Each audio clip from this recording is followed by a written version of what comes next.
La següent ponent d'Iwoman Manresa és Elisa Ocon, responsable de projectes de transformació de la Direcció Regional de Catalunya i Balears d'Agbar. Nascuda a Santa Cruz de Tenerife, Ocon va treballar a British Gas i a l'Institut Català de Tecnologia, fins que el 2002 es va incorporar a Aigües de Barcelona. És enginyera de formació i té diversos màsters, el darrer dels quals en tecnologia i gestió de l'aigua. Endavant, Elisa.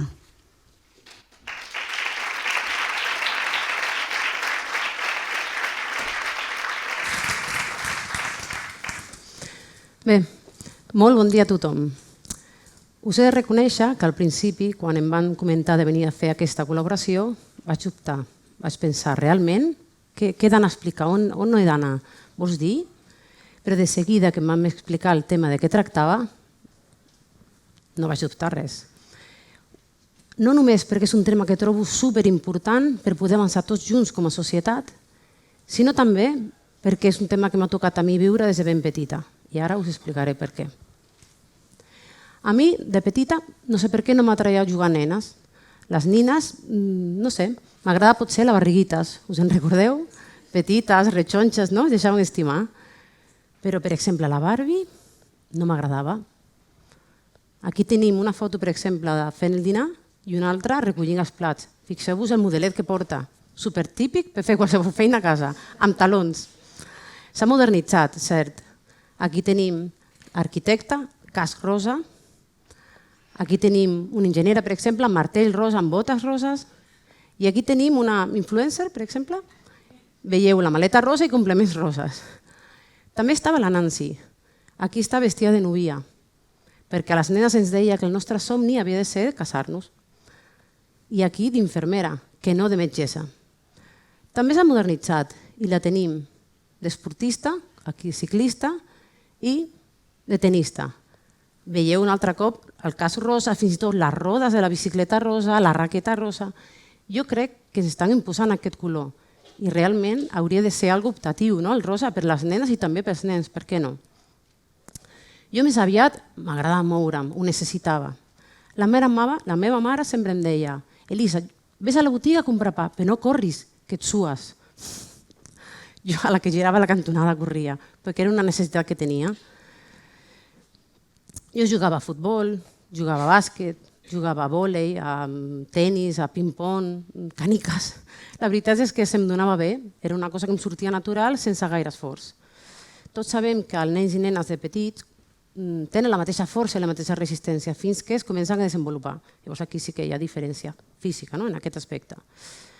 Bé, jo jugava a futbol i al principi superbé, perquè els capitans m'escollien i jo marcava algun gol, però va haver un moment que quan jo marcava un gol, la resta de gent li deia a l'equip que jo l'havia marcat: t'ha marcat una nena. I llavors jo pensava, però per què diuen això? Els altres es sentien com ofesos i m'ofenien a mi també, es ficaven amb mi, no els agradava. Vaig deixar de jugar a futbol perquè no m'agradaven aquestes vivències i vaig continuar jugant a bàsquet. Aquí no vaig tenir cap problema.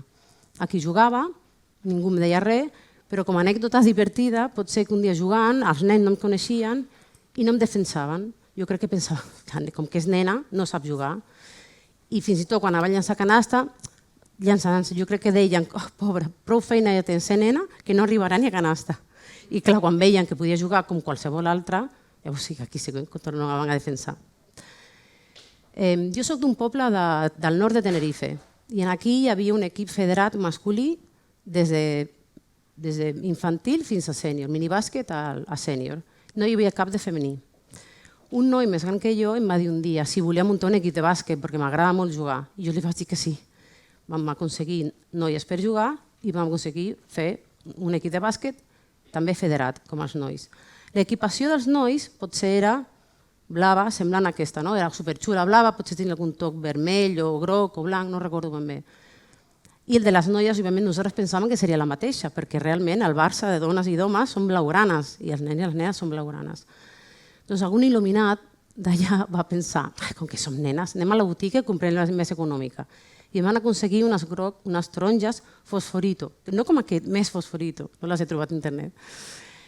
Un dia vam anar a jugar al sud de l'illa, que estaven federats amb un altre equip, i es veu que allà també hi havia un altre il·luminat, i va pensar el mateix. i l'equipació era groc fosforito. Imagineu-vos, un dia de sol, estàvem jugant a l'ombra, però era un dia de sol, groc fosforito contra taronja fosforito. Feia mal als ulls. El meu entrenador es va haver de posar les ulleres de sol per dirigir aquest partit. En fi. Ara us vull parlar de la meva família. Jo he tingut sort perquè jo tinc un germà que és 3 anys més gran que jo i sempre m'ha defensat davant d'aquestes injustícies. I els meus pares també sempre m'han dit que aprendre a ser una dona forta, positiva, amb aspiracions i també a ser independent. Llavors, quan havia d'estudiar, quan va arribar el moment de fer COU, o segon de batxiller ara, el meu germà l'havia enviat, gràcies al seu esforç, l'havia enviat a fer-ho als Estats Units i a mi em van fer la mateixa pregunta, que se sacrificarien també per mi. Jo vaig dir que sí, òbviament, i vaig anar a fer COU a Nova Jersey, a l'Institut de West Deptford, i òbviament vaig jugar a bàsquet, com no, era la meva passió. Imagineu-vos en aquell moment que no hi havia internet, no hi havia mòbils, i les trucades eren caríssimes. Jo parlava amb els meus pares cada 2 diumenges. I tampoc podia venir al Nadal ni a Setmana Santa, perquè els vols també eren molt cars. Un cop quan vaig acabar el COU allà, vaig estar també un mes a Madrid preparant-me per la selectivitat i fent l'examen. En total vaig estar 11 mesos fora de la meva família. Això em va fer la dona forta que crec que sóc ara. Quan estava a Tenerife, ja estava feliç d'estar a casa, vam veure una informació que podies anar a l'estranger a estudiar a través d'una beca de la Comunitat Econòmica Europea. I com que jo havia adquirit un nivell d'anglès molt bo i pensava que no el volia perdre, i vaig anar a estudiar a Anglaterra. Vaig anar a la Universitat de Montfort, que està a l'Ester, al centre d'Anglaterra, i vaig estudiar enginyeria mecànica en aquest edifici tan xulo, que és el Queen's Building, l'edifici de la Reina, que justament va inaugurar aquell any. Per què enginyeria mecànica? Jo sabia que m'agradava les matemàtiques, la física, el dibuix tècnic i també que tenia curiositat per com es movien les coses, el per què. Per exemple, aquesta caixa Smith, la recordeu? La de plàstic, l'antiga. Jo pensava, per què si apretes aquí a la part blanca, per què surt una única pastilla a sota? Bé, òbviament, la vas desmuntar. I vaig aprendre 2 coses. Una era que no està tota plena, que està mig buida, podeu veure, i l'altra era que realment a sota, a part del canal que surt, hi ha com 2 pestanyes que empenyen la pastilla cap enfora i per això surt només una. També un dia anant d'excursió pensava, les portes es mouen, es tanquen, com funciona el mecanisme? I em vaig veure mirant el mecanisme a dalt de les portes. Un cop a la universitat, us imagineu, enginyeria mecànica, érem 5 noies a una classe de 50, que no està malament, podia haver estat pitjor. Aquesta és una foto de la meva classe que he aconseguit a l'internet sense l'ordinador, òbviament, en aquella època. Aquí érem estudiants, no vaig notar cap discriminació dels meus companys. Es trobaven per fer treballs, per fer exàmens, i realment al final acabava sempre amb nois, perquè és que el tant per cent era molt elevat. La millor part que m'emporto d'aquí és que ens portaven un taller, jo crec que era cada dilluns de 1 a 5 de la tarda, a fer pràctiques. Et donaven una granota d'aquestes blaves per no tacar-te la roba i t'ensenyaven a fer servir maquinària d'un taller, no per treballar en un taller en el futur, sinó com que estudies enginyeria mecànica per conèixer la base de la mecànica. I vaig aprendre a fer servir un torno, una fresadora, un trepant, soldadura en diferents tipus de tecnologia, un circuit elèctric i fins i tot mecanitzat amb control numèric. Això la veritat és que m'ho vaig passar superbé practicant. Un cop acabada la universitat vaig decidir venir aquí a Barcelona a estudiar a l'Institut Català de Tecnologia el màster d'Enginyeria i Fabricació Integrals per Ordinador. I aquí em van oferir més tard feina i vaig anar al Departament d'Enginyeria. I us comentaré 2 projectes molt per sobre curiosos. Un era el de les brides. Aquestes brides les tenim a sota el lavabo de la pica per enganxar la sortida al lavabo amb el desguàs. Bé, el projecte jo havia dissenyat amb un equip de gent la maquinària en 3 dimensions directament a l'ordinador. Havia d'agafar la màquina al capçal, posar el cargol, posar la cinta plana i enrotllar-la. La part complexa no ve aquí, sinó que venia que hi havia diferents mides, des d'un diàmetre molt petit fins a un diàmetre molt gran, a la mateixa maquinària. I a més, quan canviaven de peça, l'empresa no volia perdre temps, perquè abans estava entre 8 i 12 hores, potser, a la màquina aturada, adaptar la màquina per a canviar la mida, per canviar el diàmetre. I realment vam aconseguir no haver d'aturar la màquina per canviar de mida. I un altre, crec que encara més curiós, és el separador de pipes. Sí, Quan van al camp i recullen totes les pipes que es troben. Es troben pipes, es troben pedres, es troben pals, sorra. Doncs a una cinta transportadora es va instal·lar una càmera que reconeixia més o menys si era una pipa o no era una pipa, amb una vibració, que potser el que no era pipa queia cap en fora, i també un bufador, que segons el pes marxava o no marxava, i al final tenies la pipa separada. Al sortir de l'Institut Català de Tecnologia vas anar directament a treballar a Agbar. Aquí vaig estar anys al departament, als serveis centrals, a diferents departaments, i vaig acabar a Enginyeria i Obres l'any 2006. I a partir d'aquí, des d'Enginyeria i Obres, vaig ser responsable de la potabilitzadora al Maresme Menor, a Palafolls, i també més tard a passar responsable de diferents xarxes d'aigua potable i també de clavegram de diversos municipis del Maresme Sud.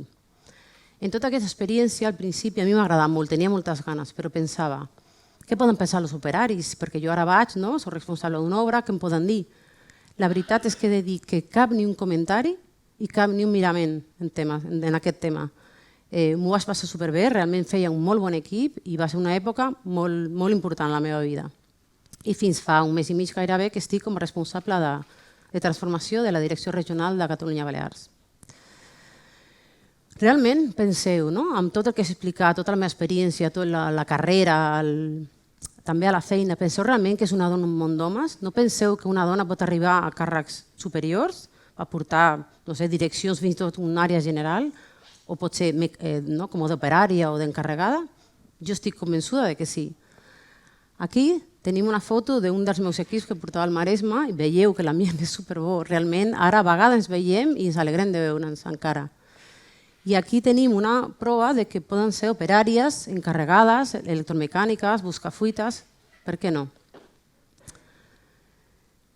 A continuació us mostraré unes dades d'Agbar de l'evolució que ha fet d'aquesta progressió de les dones i veiem que realment ha progressat moderadament en càrrecs de directors, de responsables, de tècnics. També el càrrec d'advocat abans eren dones 100% i també ara s'ha nivellat, que això també és important. Però si us fixeu, encarregats 0% des del 18 i operaris des del 0,22 fins al 0,76%. Estem millorant, però no ens podem dormir perquè encara queda molta feina per fer. Jo sempre li dic al meu fill, que té 7 anys, que qualsevol nen o qualsevol nena pot fer el que vulgui ser, pot fer el que senti que ha de ser. No hauria d'haver-hi cap impediment i m'asseguraré que com a mínim ell ho recolzi. No vull marxar d'aquí sense ensenyar-vos un vídeo que vaig veure a internet fa molts anys que em va impactar moltíssim i per sort l'he trobat.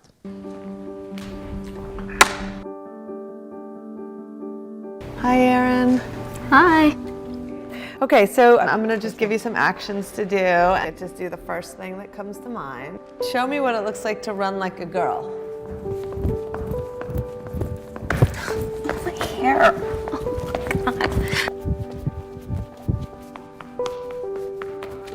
Show me what it looks like to fight like a girl. Now throw like a girl. Aw. My name is Dakota, and I'm 10 years old. Show me what it looks like to run like a girl. Throw like a girl. Fight like a girl. What does it mean to you when I say run like a girl? It means run fast as you can. So do you think you just insulted your sister? No. I mean, yeah, insulted girls, but not my sister. Is like a girl a good thing? Actually, I don't know if it's a bad thing or a good thing. It sounds like a bad thing. It sounds like you're trying to humiliate someone. So when they're in that vulnerable time between 10 and 12, how do you think it affects them when somebody uses like a girl as an insult? I think it definitely drops their self-confidence and really puts them down because during that time they're already trying to figure themselves out, and when somebody says you hit like a girl, it's like, well, what does that mean? Because they think they're a strong person. It's kind of like telling them that they're weak and they're not as good as them. And what advice do you have to young girls who are told they run like a girl, kick like a girl, hit like a girl, swing like a girl? keep doing it because it's working. If somebody else says that running like a girl or kicking like a girl or shooting like a girl is something that you shouldn't be doing, that's their problem. Because if you're still scoring and you're still getting to the ball on time and you're still being first, you're doing it right. Doesn't matter what they say. I mean, yes, I kick like a girl and I swim like a girl and I walk like a girl and I wake up in the morning like a girl because I am a girl. And that's not something that I should be ashamed of. So I'm gonna do it anyway. That's what they should do. If I asked you to run like a girl now, would you do it differently? I would run like myself. Would you like a chance to redo it? Yeah.